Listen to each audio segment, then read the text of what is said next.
കേരളത്തിന്റെ വിനോദസഞ്ചാര മേഖലയെ പരിപോഷിപ്പിക്കേണ്ടത് നമ്മുടെ എല്ലാവരുടെയും ആവശ്യമാണ്. എന്നാൽ സഞ്ചാരികളുടെ പ്രതീക്ഷയായ നമ്മുടെ കേരളത്തിൽ അതിനെല്ലാമുള്ള അടിസ്ഥാന സൗകര്യം ഒരുക്കുന്നുണ്ടോ എന്നുള്ള ചോദ്യം സ്വാഭാവികമായും ഉയർന്നു വരാം. ഇല്ലെന്ന് അഭിപ്രായം പറയുന്നവരും ഉണ്ടെന്ന് അഭിപ്രായം പറയുന്നവരുമൊക്കെ ഉണ്ട്. കാൽനട യാത്ര പോലും സാധ്യമല്ലാതെ തകർന്ന് തരിപ്പണമായ അവസ്ഥയിലാണ് വയനാട് മണിയങ്കോട് ചൂരിയാറ്റ റോഡ്. മഴ പെയ്തു തുടങ്ങിയതോടെ ചെളിക്കുളമായി റോഡ് മാറിയിട്ടുണ്ട്. ബാണാസുര അണക്കെട്ടടക്കമുള്ള ടൂറിസം കേന്ദ്രങ്ങളിലേക്ക് കൂടിയുള്ള പാതയാണ് തകർന്നിരിക്കുന്നത്. നടുതകരാൻ ഇതുവഴിയൊന്ന് യാത്ര ചെയ്താൽ മതി. കൽപ്പറ്റ മണിയങ്കോട് നിന്ന് ചൂരിയാറ്റ വരെ.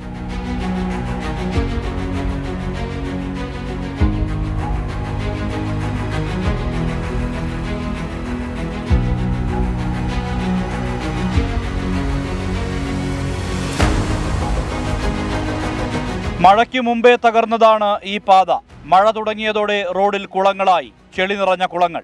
മണിയങ്കോട് നിന്ന് വേങ്ങപ്പള്ളി, തെക്കുന്തറ, കാവുമന്തം, ബാണാസുര അണക്കെട്ടുള്ള പടിഞ്ഞാറെത്തറ എന്നിവിടങ്ങളിലേക്ക് ഇതുവഴി പോകാം. പക്ഷേ ശോച്യാവസ്ഥ കാരണം ഇപ്പോൾ വാഹനങ്ങൾക്ക് ഓടാൻ പറ്റാത്ത സ്ഥിതിയുണ്ട്.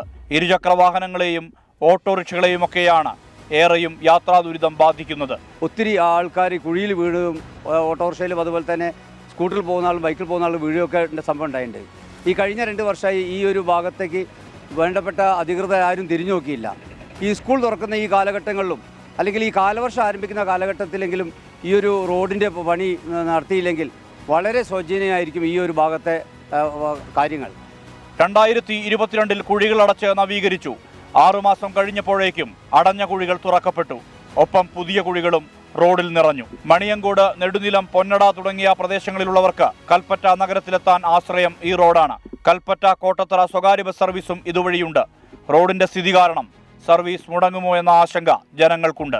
മഴയ്ക്ക് മുമ്പെങ്കിലും ഈ പാതയിലെ കുഴികൾ അടയ്ക്കണമായിരുന്നു. അതുണ്ടായില്ല. അതിനാൽ തന്നെ ദുരിതം ഏറുകയാണ്. മഴക്കാലം പിന്നിട്ട് കഴിഞ്ഞാലെങ്കിലും റോഡ് നവീകരിക്കാനുള്ള നടപടി ഉണ്ടാകുമോ? കാത്തിരുന്നു കാണാം. മനു ദാമോദരനൊപ്പം സുർജിത് അയ്യപ്പത്ത്, 24 വയനാട്. പൊതുജനം കഴുതയല്ല സാർ.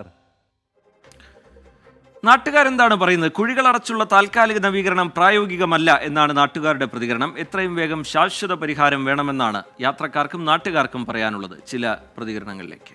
ഭയങ്കര കുണ്ടും കുഴിയാണ്. വണ്ടിക്കാരും ആൾക്കാരും എല്ലാം വീഴുന്നുണ്ട്. ആരും ഇതുവരെ ഒന്നും ശ്രദ്ധിക്കുന്നില്ല, നന്നാക്കുന്നില്ല. സ്കൂൾ കുട്ടികളെയും കൊണ്ട് വരുമ്പോൾ അങ്ങനെ ചളിയിൽ മുങ്ങിയിട്ടാണ് കൊണ്ടുവന്നിട്ട് ഞങ്ങൾ ആക്കിയിട്ട് പോകുന്നത്. അതായത് നമ്മൾ ഡെയിലി റോഡിന് ഒരു 4-5 പ്രാവശ്യം പോകുന്ന ആൾക്കാരാണ്. അപ്പോൾ ആഴ്ചയ്ക്ക് എന്താക്കണം, ഒരു 1500 രൂപേൻ്റെ പണിയെടുക്കണം സ്കൂട്ടറിന്. വണ്ടി ഓടി പൊളിയാണ്. ഒരു മാസം മുന്നേ ഇവിടെ ഒരു സ്കൂൾ ബസ് മറിഞ്ഞ് ഈ കട്ടർ കാരണം ആ കുഴിയിലേക്ക് പോയി. അതിന് ഭാഗ്യത്തിൽ എന്തായില്ല, കുട്ടികളുണ്ടായിരുന്നില്ല, ഡ്രൈവർ മാത്രമേ ഉണ്ടായിരുന്നുള്ളൂ. ആ കുട്ടികളുള്ള സമയത്താണെങ്കിൽ ഒന്ന് ആലോചിച്ച് നോക്കി, എത്ര കുട്ടികളുണ്ടാവും. ഇത് റോഡല്ലേ, ഇതെന്താ ഇപ്പോൾ പുഴയോ കുളമോ എന്താ പിന്നെ പറയാ, വാഴ നട. ഇവരോട് ഗവൺമെൻറ് ഒരു 10 കന്നിറക്കി തരാണെങ്കിൽ ഞങ്ങൾ നട്ടോളാം, വളത്തിന് പൈസയൊക്കെ ഞങ്ങൾ എടുത്തോളാം. കുറേ വർഷമായി ഈ റോഡ് ഇങ്ങനെ തന്നെ. അതിപ്പോൾ ചളി കാൽനട യാത്രക്കാരെ നടക്കാൻ പറ്റാത്ത അവസ്ഥയാണ്. ഇപ്പോൾ എങ്ങനെ വരിക? ഞങ്ങൾ ഫ്രണ്ട് മാസമായി ഫ്രണ്ട് അയക്കുക, ഇതൊക്കെ സ്ഥിതി. പൈപ്പ് ലൈനൊക്കെ വന്നതിന് ശേഷം അപ്പം ഇങ്ങനെ കുഴിച്ചു മാന്തിയിട്ട് ചളിവിളിയാണ്. പിള്ളേർക്കൊക്കെ ഒന്ന് പോകണമെങ്കിൽ ഭയങ്കര ബുദ്ധിമുട്ടായിരിക്കും. കാരണം വെച്ചിട്ടുണ്ടെങ്കിൽ ടിപ്പറുകളൊക്കെ ഓടുന്നുണ്ട്, ചെളിയും വെളിയും പ്രശ്നമായിട്ട് എന്താ പറയുക, മൊത്തം നശിച്ച് കിടക്കുകയാണ് ഇപ്പോൾ സംഭവം. ഇപ്പോൾ ഒരാൾക്കൊരു ഹോസ്പിറ്റലിൽ നിന്ന് ഇവിടെ കൽപ്പറ്റ കൊണ്ടുപോകണമെങ്കിൽ ചിലപ്പോൾ ആളെടുത്ത് തന്നെ ഹോസ്പിറ്റലിൽ എത്തുന്ന ആൾ മരിച്ചു പോകും. ഒരു മഴ പെയ്തപ്പോഴും ഇങ്ങനെ ആകുമ്പോൾ വർഷക്കാലമായാൽ എന്താവും സ്ഥിതി?